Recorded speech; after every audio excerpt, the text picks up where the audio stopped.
Uh, Hi. Hi, I'm Tony with the Lakefront Free Press, the publication wing of the Lakefront DSA. And I'm sitting here with Cameron, our co-chair, to talk with us a little bit about socialism in the suburbs. But Cameron, can you start by briefly explaining what DSA is and your relationship with the organization? Absolutely. First off, thanks for having me, Tony. I'm very excited to share with all of you guys. DSA stands for the Democratic Socialists of America. We're the largest socialist organization in the United States with over 85,000 members in all 50 states. Democratic Socialists believe in a better world for the working class, one that's achieved through a democratic transition from capitalism to socialism. This transition will be achieved through education of the working class and the empowerment of for us to exert the power that we have through our labor. This is power that the ruling capitalist class has done so much to make us forget that we have. Personally, I've been part of the Lakefront chapter for the last 5 years. I've been on steering the whole time that I've been here. I personally believe that in order to see socialism succeed at the national level, we need to develop it here in the local level first.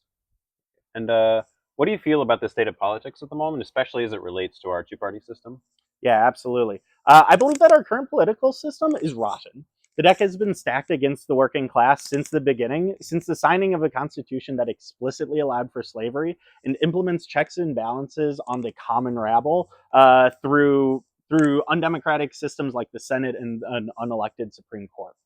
The two party system exacerbates this rot by allowing the mechanisms of change to be gatekept by these two parties that are not responsive to not only their members, but the working class as a whole. Um, well, both parties like to masquerade as a party for the working class. In reality, they're corporate parties that will always cave to the pressures of the capitalist interest. And how do you feel like this interplays at the more local level? Sure. Often in local politics, we don't even really have the false choice of the two party system, as politics are even more at play at the local system. This is evident, especially in Waukegan, as elected officials run as Democrats without actually having any Democratic leanings. In order to break this two party system, I think that the work has to start at the local level. I believe that it is time for the formation of a new party, one that merges the socialist political thought with the strength of organized labor. Historically, DSA candidates have hitched themselves to the wagon of the Democratic Party, but this year, Democrats have shown that that's not a winning strategy. They have shown that their inability to stand up for the working class. Now more than ever, I believe that we need to have a platform and we need to run socialists for office on a socialist platform as independents to show their grip of the machine is not as strong as people may think. So you were talking a bit about DSA candidates, and speaking of, DSA has gained a lot of traction recently. It had a lot of electoral victories a couple weeks ago in early November 25. But a lot of the victories we've seen that DSA has had has been in more of America's major cities. So what role do you feel like both the DSA and then socialism as a whole has to play in our suburbs? Absolutely. As I'm sure everybody's heard by now, Zoran Mamdani just won the mayoral election for New York City uh, as a DSA candidate. That's great news. That being said, if DSA only focuses on the big cities and the big urban centers, we're honestly doomed for failure as a political movement. Socialism is definitionally for the working class, and you can find the working class anywhere.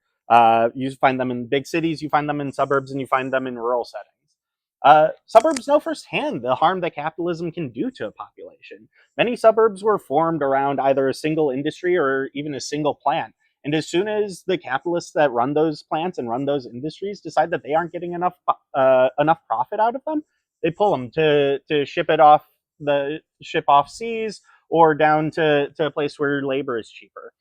This decimates the locality where those industries were. Um, Note that I didn't say that this happened when they aren't making any profit. It's when they're not making enough profit to satisfy their unending greed. Socialism in the suburbs will bring dignity back to the working class, and it will usher in a new era where no one has to go without just because one person decides they don't have enough. And kind of relating to that, what kind of unique challenges do you feel like this type of work has in the suburbs compared to cities? And how do you feel like local organizations are prepared to tackle that challenge? Yeah, I think that a big challenge that we face that may not be explicit to the suburbs, but is definitely exacerbated by it, is our sense of isolation from our neighbors. This isolation is experienced by people in urban settings for sure, but because of the way that suburbs are set up, I think that it's especially felt by those of us in the suburbs, as we're not forced into the same interactions that we would be with our neighbors and with our community that we would be in the city. A lot of suburbs in the suburbs, most people are forced to own a car for their daily commute instead of walking around their neighborhood or taking a bus or taking a train. They We've also traded in a lot of our public parks and our community parks and apartment courtyards for fenced in backyards and gated communities. So I think that isolation that we feel makes it especially difficult for organizations to organize. Yeah, and speaking of people that feel isolated, what kind of advice would you have to those that feel isolated, either socially or politically? Yeah. Um, I think that because isolation is in some ways forced on us, the solution to get out of that isolation is to make an active effort to joining organizations that are in your community. In some cases, that's going to mean that we have to form our own. If you're in an apartment building, form or form or join an already existing tenants union to fight back against your landlord. Get involved at your workplace's union, and if there isn't a union, reach out to the Emergency Workplace Organizing Committee, which is a program that's set up between the DSA and the United Electrical Engineers, specifically designed to help you get a union started. And of course, if you're in an area that is covered by one of the 250 chapters, DSA chapters, or at a college campus with one of the 120 YDSA chapters, reach out to them. They'll get you plugged in as rapidly as possible with a group of people who want to make just as much of a change in the community as you. The most important thing to remember is that no matter who you are not alone. Wonderful. And do you have anything else that you'd like to add before we close out here?